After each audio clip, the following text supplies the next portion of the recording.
I'm Shawk23 and welcome to the Shawk23 podcast. This is the podcast by creatives for creatives, where I talk with interesting people in the creative industry and the creative space, where we share our knowledge and our experiences about what's it like being a creative in PNG, and hopefully I'll talk with other creatives in the Pacific region as well. Our hope for this podcast is to share knowledge and educate everybody who is already in the industry and also aspiring to get on board with the industry. And just a good place to talk about our experiences, share our knowledge, and just grow our network and grow our community as a creative community, and just to build upon and to really build the industry. That is my hope for this podcast. Before I continue, I just want to say thank you to our official sponsor of the Shawk23 podcast. The Shawk23 podcast is proudly sponsored by Smart Hills Corporate Solutions. Smart Hills Corporate Solutions provide IT solutions for corporate businesses and creatives like myself. They provide a wide range of products and services and are certified resellers of software such as Microsoft Office, Adobe Creative Cloud, Wondershare, and more. To find out more, please visit their website on www.smarthills.com.pg. Now back to the show.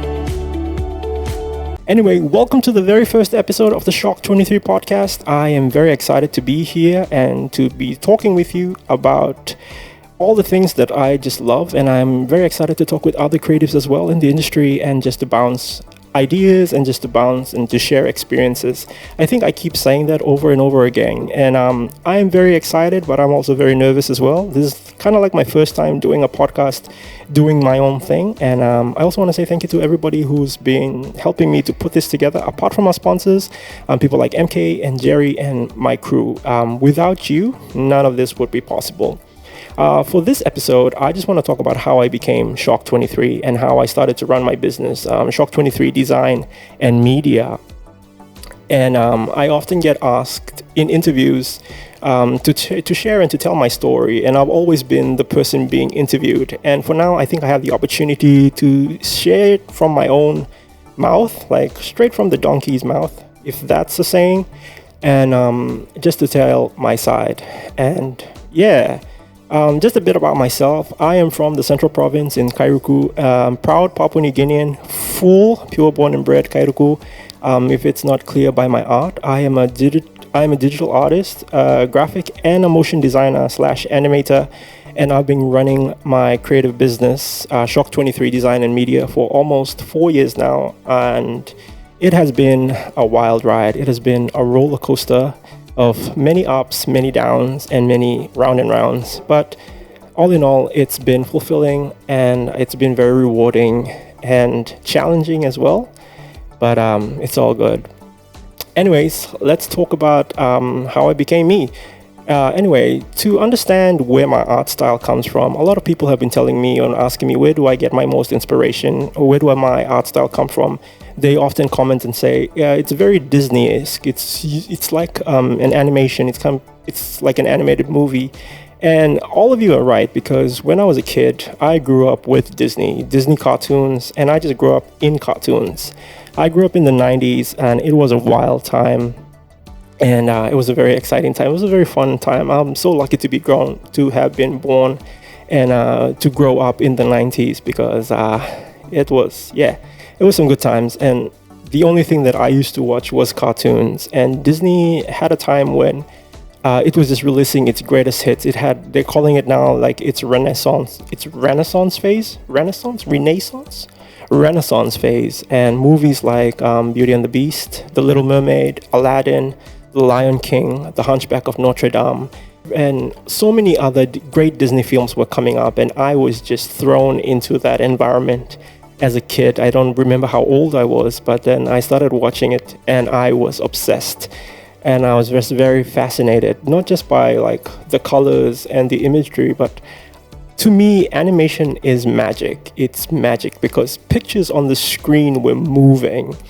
And I remember that when I was a kid, every time I watch a movie, I would go and ask for a pen and a paper. I never used to draw with pencils. I think that's because my parents were workers like in offices, and they didn't have pencils, so they only had pens. So I only had access to pens. So with biros, and I would just draw what I saw on screen, and often I would try to recreate and retell my stories on paper. I was like 4, 5, 6, 7 when I started, and it was just the best thing ever. And just I used to just retreat and live in my imagination and try to create my own characters and tell my own stories. And I remember that was something that I just really, really wanted to do when I was growing up. Again, like, animation was magic. And in the 90s, those things are not, they don't exist anymore, but there used to be things called VHS tapes, like video cassette tapes, and I would have a collection of them, and all of them were just cartoons. And to save money, my parents signed up for, there used to be these things called video libraries.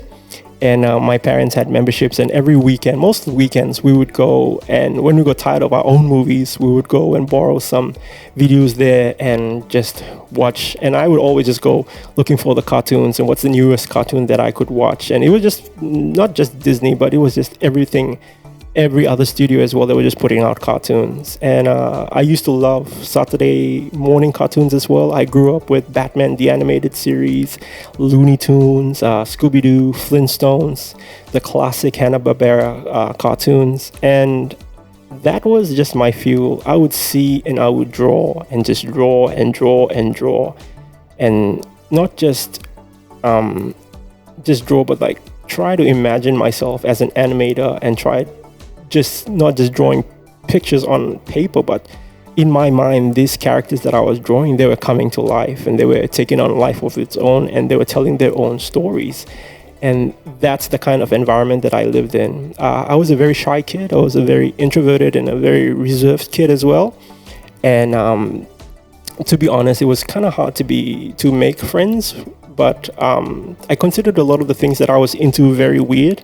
But I think that's kind of the trend right now. Like, a lot of the youth right now are into like anime, and a lot of the things that I was into as a kid, like, it's kind of like trending now and very famous and very popular.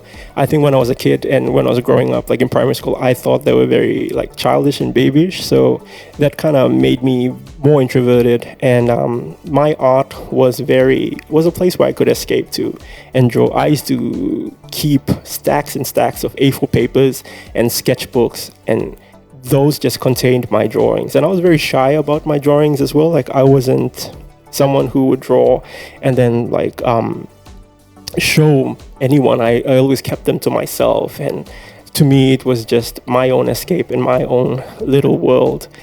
And yeah, again, it was just magic for me to be magic. So I think that's where my creative inspiration in my art style and how I do my images, I think that's where it all began and started to grow. And to that's the early influences that as far back as I can remember. While I was growing up, my first introduction to design, the design aspect and the graphic design aspect, was when we got a computer. We had a computer, I can't remember how old I was, but while I was in primary school, my family bought a computer, and I was obsessed with that thing. Just as I was obsessed with animation, I was obsessed with computers as well. Art and technology are just my thing. I just love gadgets. I love technology. I love all the new stuff, and just how technology is advancing in this day and age. That's just right up my alley. I just love it so much. And I remember that also at the time, like, Pixar came out, so people were doing Pixar studios were doing computer generated imagery. And they were talking about, they were creating movies that were created on computers. And when we had a computer and figure out that I had a machine that had the potential to do that, that kind of like just turn things around and trigger my imagination again to be like, mate, if I can do this again, or if I can try to do something like that from home, that'll be amazing. And also, like, video games were coming out, like the PlayStation was out, and 3D games were a thing, and 3D was making its rise, and it just fueled that sense of wonder and amazement. Like, this is magic, and I wanted to figure out how to be part of that magic, how to make that magic. I remember when I first started experimenting and exploring, MS Paint, Microsoft Paint was the software. Before I discovered Photoshop, Illustrator, and all the tools that I use now, paint was the one, I would just experiment with that and just draw and draw. And it was exciting because I could create like things that I was drawing, I could recreate them, not as good, but I could create them using a machine. And again, it was magic to me, and I couldn't wrap my head around that. That was just amazing to me. And I spent a lot of hours just on that computer trying to draw on MS Paint. Back in the day as well, Microsoft Word had an office assistant called Clippy. He was just a paperclip that was animated, and you could press a button and he would transition into a different types of animation. That just blew my mind. I was like, ooh, that's fun. And MS Word also had a feature called Word Art, where you can take just normal text and then you put a setting on it and it could become like 3D text. So that was kind of like my early introduction into typography, like designing, graphic design using lettering and typefaces. And again, I spent hours and hours just doing that and just exploring and just imagining in my head, like that was what I wanted to do for the rest of my life. I wanted to be an animator for Disney or for Pixar, and I just wanted to make beautiful things and just visually pleasing things. I wanted to bring things to life and just be a part of that magic that I was growing up in. And man, it was that's basically how I became who I became. And my love for art and design really started from there. I tried to recreate as much as I could.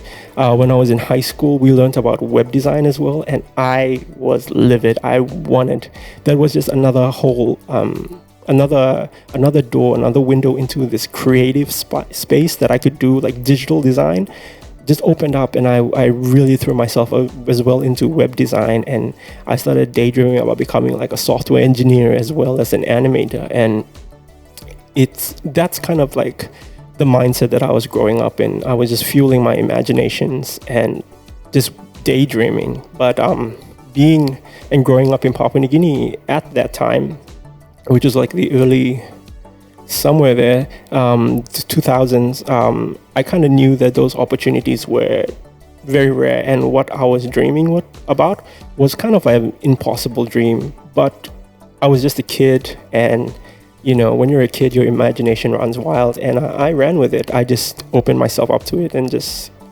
entered my little imaginary world, drew, designed, and I just had fun. It was just something that was fun for me, and it was just a really good escape for me.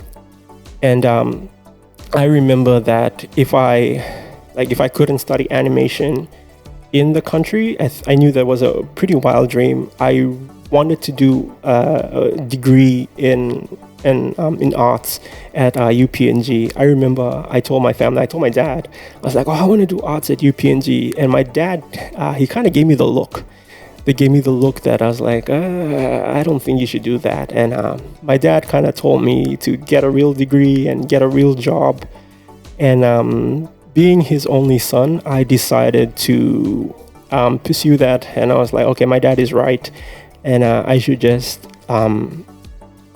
take on, like, study something real and something that would hopefully pay off big. And so if I couldn't pursue art, then I could try and pursue computers. So that's what I did. Especially when I was 16, my dad passed away. He passed away from a heart attack, and after that I felt like I needed to honor him. So I really let go of that pursuit to study art and really to go into the engineering field, because that was my dad was. My dad was an electrical engineer, and he went to Unitec as well, and I wanted to honor him. So I pursued a degree in computer science at the University of Technology straight after grade 12. And I spent the next 4 years of my higher education there. And it was there that I discovered a little tool called Photoshop. And Unitec was fun. I really enjoyed Unitec.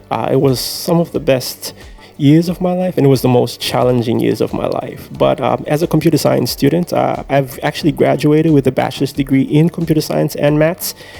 And it's somewhere in my room. I haven't used it yet. it's an accomplishment. But being a computer science student had its privilege. One of the privileges was that I had access to so much software because it was just part of our field. And one of the software, I picked up a copy of Photoshop. I can't remember what version it was, but it was, and it was Photoshop. And social media was at its early days, so Facebook, YouTube, and all of those were starting to pop up and become mainstream. And I remembered looking through some posts and looking online, like people did like crazy image manipulation and photo manipulations, like Photoshop images, and it was just fascinating. Again, like that instinct of me for magic, it came back again. And I was like, oof, like I have the software, I wonder what I can do with it. So while I was at uni, in between my studies, I would find tutorials about Photoshop and just practice. One of the things that I used to really enjoy was turning images into cartoons, like vector images and vector portraits and line art. So I would look at tutorials on how to do that, and then I would take photos of myself, of my friends, and in my free time, while I was not studying or doing assignments, I was just designing, and it became just this fun thing that I was doing. And mind you, this happened at a time when the internet was kind of scarce. Like now, it's in abundance. Like you have the opportunities that you have today to access the internet, to go to YouTube, and the data prices, man, it's kind of affordable right now, and it's just easily accessible. And internet is fast, and videos don't buffer right like now. Back then they used to buffer. Like when I was at uni, the internet was 2G. They had a little E, and Digicel had just come out, and the internet was slow and it was pricey, and I couldn't even watch a video, we couldn't, and the buffering was so bad. And I had to, I remember I had the plugin to save web pages as PDF. So what I do is I'll go to hotspot places around campus, and then look at open my tutorial sites and then save them as PDF so that I could go back to my dorm. And I couldn't even access there was no internet access in our dorm areas as well. Like that was how scarce the internet was, and it was a struggle. I remember back in the day, Telecom released their access phones, and internet was like, I think 20 toya, an MB or something, and that was it. And then I think after midnight, or they had a special after midnight, like the price would drop and you could pay less for more internet. And that's what all of us students used to do, like not just for research, but just for everything else. And it was it was a struggle just trying to find. Like now I have the luxury of watching a video, but back then I couldn't, because a video would take hours to load, like minutes to load. Now it's almost instantaneously. And so I learned about graphic design and all of that in that environment, and those were kind of the obstacles that came my way. But nevertheless, I pushed through, I enjoyed, and it was something fun. Like it wasn't a career choice, it was just me having fun. It was a creative outlet for me, just like drawing. And I was really having fun. I picked up Illustrator, I learned how to do vectoring, I learned how to do like typography, I learned how to do crazy things. And I just spent a lot of my free time designing for people, designing for myself. I designed a couple of posters for our Students Association, and then a couple of posters for my youth ministry as well. So it was I just had fun with it. It was never my intention to take this on as a career. Yeah. So when I graduated, I was lost. I honestly did not have a career path or a career plan. But so I decided to take some time out to just figure everything out. And while I was figuring it out, my best friend, Sylvester Vakeu, shout out to you, my boy. He sent me a flyer from Daltron, and it was a job vacancy for a graphic designer. And he told me, mate, you do good work, like your designs are really nice and everything, and you should try and make some money out of it. So that's what I did. I went in, I put together a very small portfolio in a Word document, and then I sent it. I got an interview, I think the next day or the next week, and I sat down with the marketing guy. We had a chat, and then the next day I was hired and I started. It was good money, it had good perks. I got a discount from Daltron, but it was there that I spent the next 7 months of my life. And I did everything from flyers to newspaper ads to posters. And one of the first things that I did was the shelf displays, the little mini posters that put the specs of the laptop and everything. I did it. I used to design all of that, and I put it there. And it was a fun experience. I got to, part of marketing is to do events as well. So we had to go out and do the events for Daltron and help out with retail, do things like that. It was fun for a while, and then after 7 months I kind of got bored, and then I resigned, and I decided I honestly didn't know what to do next with my life, so I took some time out again, and I stayed till my mom kind of got onto me. She was like, "You're just staying in the house doing nothing for a while, you should get a job." So that's what I did. I put together a CV, I sent out expressions of interest, and this time I wanted to use my degree, so I applied to IT departments as well as marketing departments because I had that 7 months experience as a graphic designer. And I sent it out, and I was just hoping to see. I think I sent it out to BSP, I sent it out to New Guinea, and I think Digicel as well. I sent it to Digicel, definitely, IT and marketing, and just was trying to see what comes next. And nobody, I think after 2 weeks, I waited for 2 weeks, and then Digicel came back to me, and it wasn't the IT department, it was the marketing department, and they asked me to go in for an interview. And so I did. I went into an interview and I met, little did I know that I thought I was going to meet with the marketing department of Digicel, only to find out that TV1 was starting, Digicel TV was starting, and they were looking for the next graphic designer. And I happened to be meeting with the head of production at the time, Mr. Tony Thornton. He's an incredibly fun, eccentric Australian man who met with me on that day, and he reviewed my work. I put together another portfolio with him. He reviewed my work, and he told me that he would like to hire me. He really admired my work. But the unfortunate thing was that I had no TV experience, I had no animation experience, motion design, none of that. I did not have the experience. I had the interest, but not the experience. And I remember telling him at the job interview, it's like, I only know how to do photos and I don't know how to do pictures. I'm very interested in learning about like animation and TV stuff, but I just don't have an experience. And he said, "Oh, not a problem. You could learn on the job." So I owe it basically my career path to this man, Mr. Tony Thornton, for saying yes to a kid who had absolutely no experience in TV, but he said yes to me. And I spent the next 4 years of my life and building my career in broadcast and media production, and it was one of the best 4 years of my life. At Digicel, at TV1, I was tasked with the role of being a graphic designer for the show, a visual graphic designer. And so we look after shows, different kind of shows.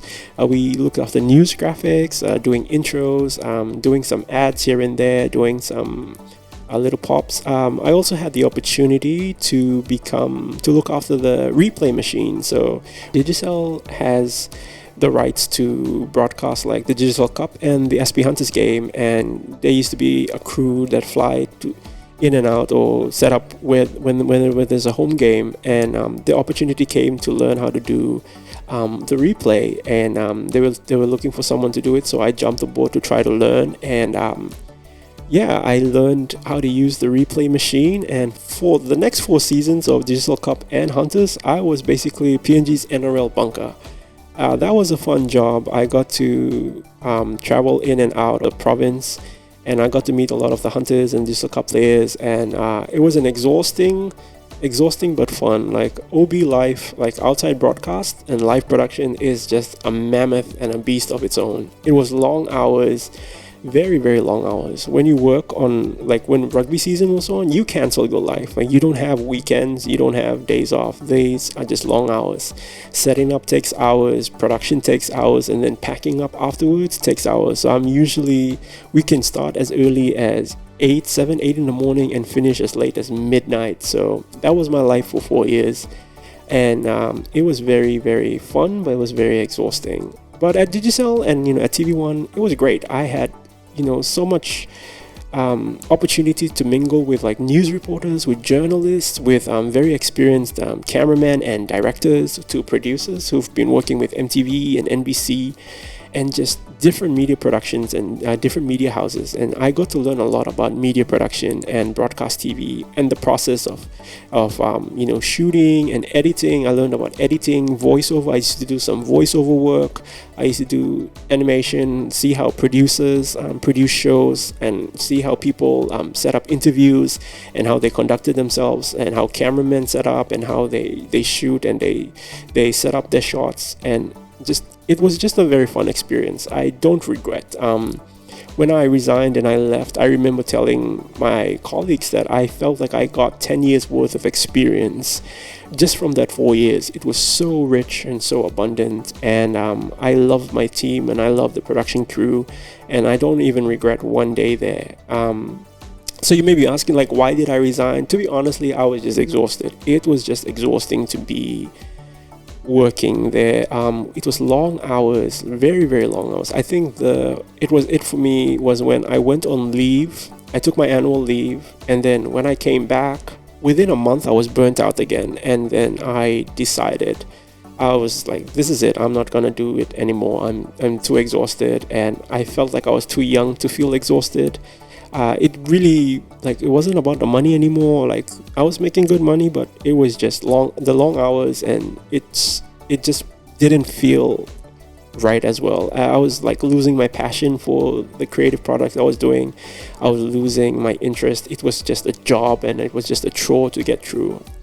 But one good thing did come out of that, and as the day job became less and less interesting, or I became less passionate towards it, I started to become passionate for my own art, and it triggered, I needed a creative outlet, so it triggered for me like this passion to learn to draw again. So I started to draw digitally again. I bought a tablet, and I was drawing on my tablet, and the kid in me that loved to draw and loved to create and be immersed in his own imagination, that kid started to come back. And for that year before I resigned, I was just drawing, and that was the start of my Instagram page. I started to post my art on Instagram, and people started to respond positively, slowly by slowly, and until it became what it is today, 9,000 followers later.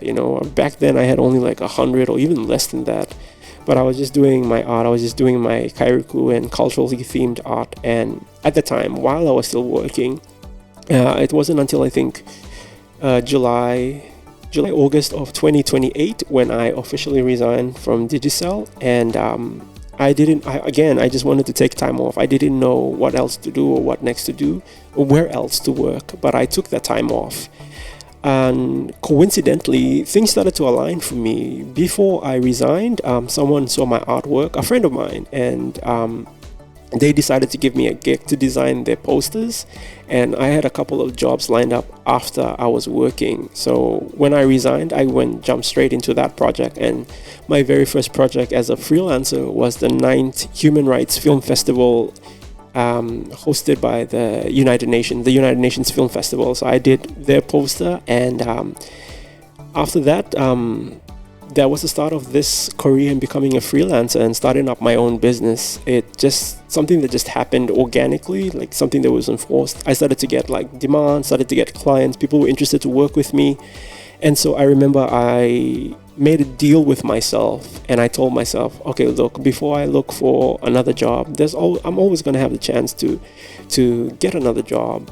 But why don't I just spend the next year of my life just trying to see if I can live off as a freelancer to start my own business, basically to run my own business. And if I fail at the end of the year, I'll find a job. If not, I'll keep going. So that was a challenge to myself.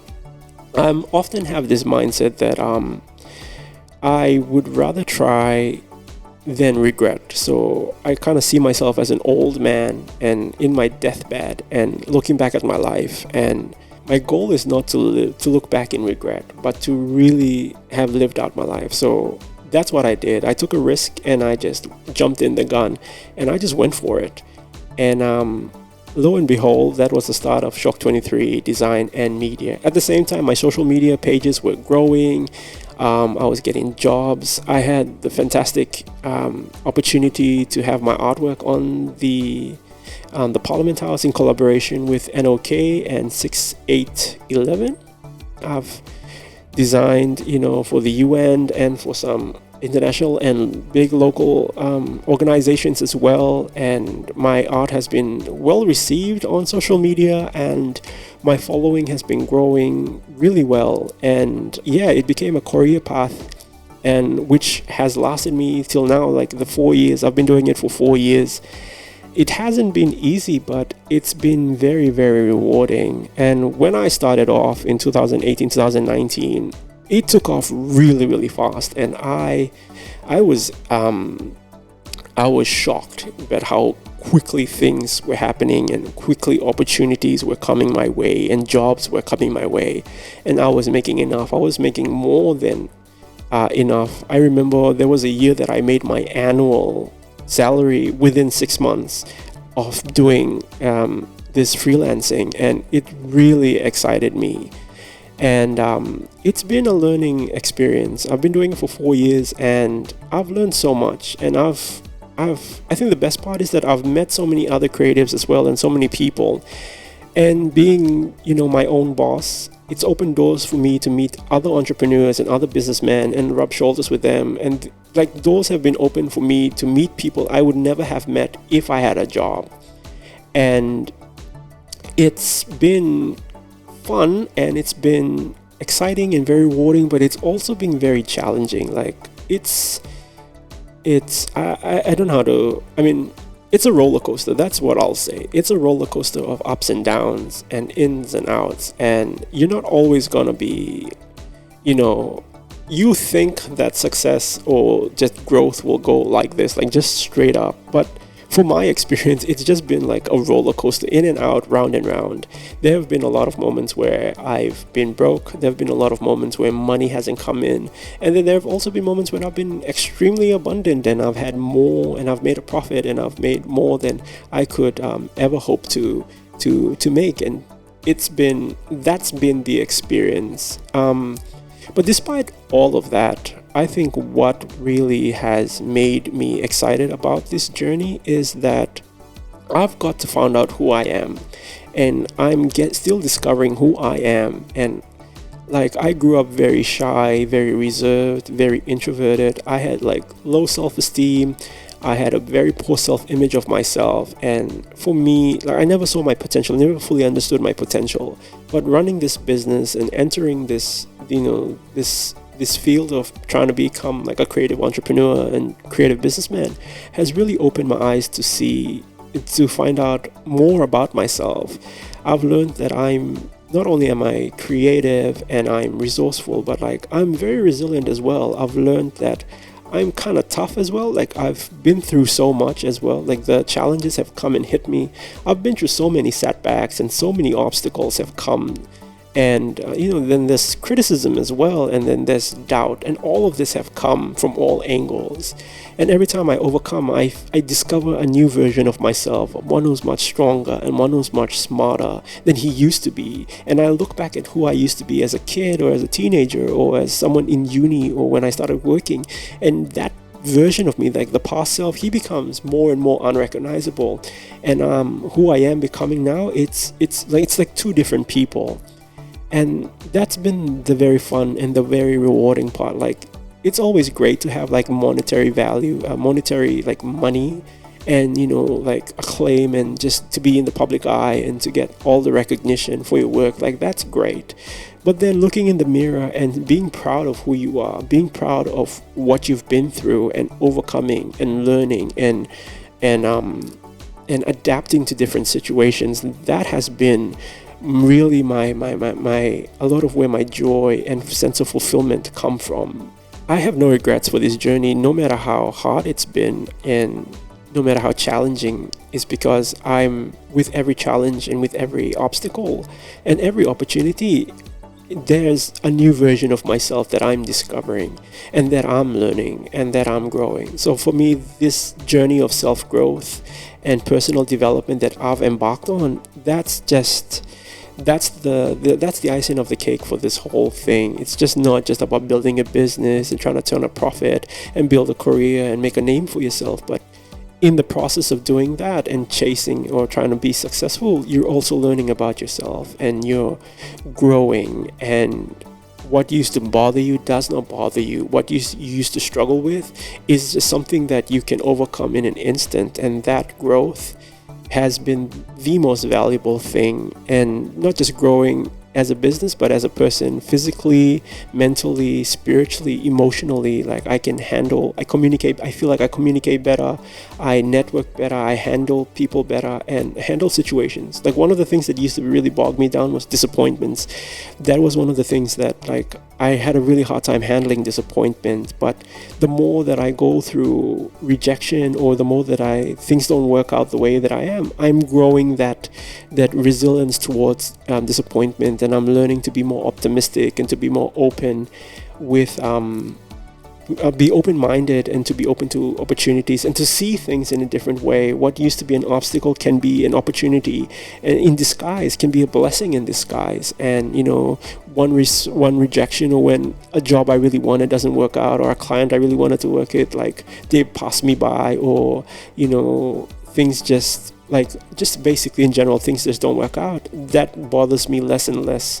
And for me, recognizing that journey, that growth and that progression has been, I don't think I would have experienced this kind of growth if I was still working a 9-to-5 job, being and running my own business and doing things my way, and pursuing this dream, and this childhood impossible dream of mine has led to so much growth. And even if all of this does not work out, and I try to do something else, it's just that I'm going to be learning so much from all of this that it's just invaluable. Growth is invaluable, and I believe that that's something that we should all pursue. It's just not success and wealth and fame, but also personal growth and becoming better versions of ourselves and becoming better people. I think better people equal a better world. That's my take on everything. And yeah, I think that's about it. That's about the story of how I became Shawk23. Oh yes, I forgot. The name Shawk23, where does that name come from? So anyway, basically, one of my best friends and my schoolmates, we went to Pomlets together. Miss Tessa Gizoria, a lot of you might know her. We went to school together, and one night she had a dream. And we were chatting the next day. I can't remember what we were talking about. I think we were talking about mentors. We used to have really deep conversations back in high school. Anyway, so she had a dream. And in this dream, there was a wizard and his apprentice. The apprentice name was Sparrowhawk. And he was studying under this great wizard, and he was trying to become the best wizard in the world. But unfortunately, I think during a battle, the wizard died. The master wizard, he died, and Sparrowhawk, the apprentice, could not learn from him anymore. So instead of giving up and, trying something else, he decided to teach himself magic and the art of wizardry from the wizard's books and everything. So he taught himself how to become. Years and years and years and years have passed, and Sparrowhawk becomes the greatest wizard in the land. But it comes at a cost, because all over his body there are scars. The scars on his face, the scars on everything. And one day in the dream, he looks into the mirror and he sees all the scars. Where people saw ugliness, he saw beauty, because each scar represents a lesson and that he had to learn, an obstacle he had to overcome in order to get to where he was. He learned it all on his own, and it cut him up really badly, but it doesn't matter, because those scars represent the lessons and the knowledge and the growth that he went, and all the things that he put himself through to become the greatest wizard of the land. And I remember while we were talking, me and Tessa were talking, she told me, I think I reminded her of Sparrowhawk, and she told me, this dream is about you. And from then on, I've taken on the persona of Sparrowhawk, and I've just shortened it to Shawk S Hawk. And that's been my persona ever since then. I've been using it for so long, since high school. So I'm just scribbling on it, but it makes sense, because his story is just like my story. I was self-taught. I've been learning this thing on my own. It's been very difficult trying to learn on my own, without proper mentorship, without proper education, but I've been doing it. And he had scars. It's just like me. I've been through obstacles. I've had internal conflict, external conflict. I've just been through it all, up and down, round and round, but I'm still here. And just like he was proud of the scars on him, I'm learning to be proud of my scars, of the mistakes that I've made, and the failures that I've been through, the setbacks and the obstacles. I've learned to be proud of all of that, and slowly as the years go on, Sparrowhawk and me are becoming the same person. So it's a representation of my journey so far, not just in the business but personally. And so that's where the name Shawk comes from. It comes from our young apprentice with the many scars. The number 23 is actually a code. So when digital came out, we used to text, and then my friends and I, we developed a code to sign out when we ran out of credits. For mine was 23. So in high school, my nickname was Butterchan, BC, Butterchan. So the number 23, it comes from that. So the second letter of the alphabet is B, and the third letter of the alphabet is C. So when I ran out of credits texting my friends, then I would sign up with a 23, and that was it. We also kind of I forgot, it meant something else, but that's how I used to sign it. So going forward, when I started into uni, I used to just sign things in my lecture books as Shawk23. That used to just be like my art name, my persona, like a little nickname. Little did I know that it would just become the foundation for my art persona and my business and just my brand. My brand has become Shawk23, and Shawk23 has become my brand. But that's the story. It all started from a dream and just a little text message, and here we are now. And yeah, I think that's about it. That's how the name Shawk23 came to be. That's how I came and became Shawk23, and I started running this business, and I'm still growing, and I'm still learning, and I'm still failing, and I'm still overcoming, and I'm still trying to get things right. And it's been exhausting, but it's also been fulfilling as well, and I would not take it back. Again, it's the growth for me. It's the personal growth. It's the self-development that has really motivated me to push through all the obstacles and to keep pursuing this. And also, I just don't want to die an old man in regret. I want to die living out all my potential and just to be fulfilled and to be satisfied. And that's it. So that's it, guys. That's the story of how I became Shawk23 and how I'm starting this podcast to share and trying to give the opportunity to other creatives to share their stories as well. I really hope you learn something and you understand who I am a little bit more. And if you have listened this far, thank you so much for your attention, and please keep listening, because I have so much more fun stuff planned for this podcast and so many interesting people to interview. And before I sign off, I want to say a big thank you once again to the official sponsor of the Shawk23 podcast, Smart Hills Corporate Solutions, for sponsoring and making all of this possible. Without them, this podcast literally wouldn't exist.